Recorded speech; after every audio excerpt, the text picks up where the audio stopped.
গরিব মাতাদের উপরে অত্যাচার।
রানা আইছে আর হচ্ছে ফুলকার বিপুল আইছে। আমার নাম কি? আমার নাম বাঁধন। আমি কোনো গ্যাঞ্জামে ছিলাম না, আমি ছিলাম বাসায় বাইরে স্বপ্ন করেছি। শোনার পরে যে রানারে আর রানার বোরে মারছে এই জায়গায় পোলা পাইনে। রানার বোর হাত ভেঙে গেছে। আর মানে ওই যে গাড়িতে আইছে অটোতে, ওই অটোতে হচ্ছিল যে আরো দুইটা পোলা পাইন ছিল, ওগুলোকে এই জায়গায় পোলা পাইনে লাগে বাঁধন।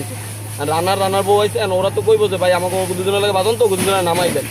ওরা ওই গাড়িতে উড়াউড়ি করে পিটান শুরু করছে। রানার গায়ে আর রানার বোর গায়ে হাত লাগছে। রানার গায়ে হাত লাগছে, রানার বোর গায়ে হাত লাগছে। রানার বোর হাত ভেঙে গেছে। না, রানা ছিল হসপিটালে, ওর বোরে লইয়া। ওর বোর গায়ে আগে নাকি যাবো হাত মারছে এই লইয়া। আমরা থামাই দিয়ে চলে গেছি, শ্বশুর বাড়ি যাইতেছি খাইয়ে আসতে আসে আমার ধরে এই অবস্থা। আমি কি বলবো এখানে? আমি রাস্তায় গিয়ে দাঁড়াইছি, দাঁড়াবার পর মনিরের পোলা, ওর নাম কি? মনিরের পোলারের নাম কি? নাহিদ আই আমার ধাম করে একটা পিটাল দিয়েছে। একুলতে দেখছি লোকজন বাড়ির মধ্যে ঢুকছে। এই সময় তো আমি ওর ধরি হইয়া লাগছি, রাখতে পারি না। শুনতেছি গেলে একুলতে একদম ঢুকছে। আগুন দেশে ওই রাস্তার বলা ভাই নাইয়া বাড়ি ঘরে হামলা করে, এরকম পিড়াপিড়ি কালকে রাইতে 100 পিড়াইয়া আর তো বুড়ো লুলা বানাই দিয়ে গেছে। এই আগুন জ্বালায় বাড়ি ঘরে লুটপাট করতে আইছে, ওই সাইডে বেড়া মেরা পিড়াই দিয়ে গেছে। আমি তার ভাইফ আমার দাদার ওই মারে গেছে, এই লাঠি দৌড়ে গেছে, ধরতে পারি নাই।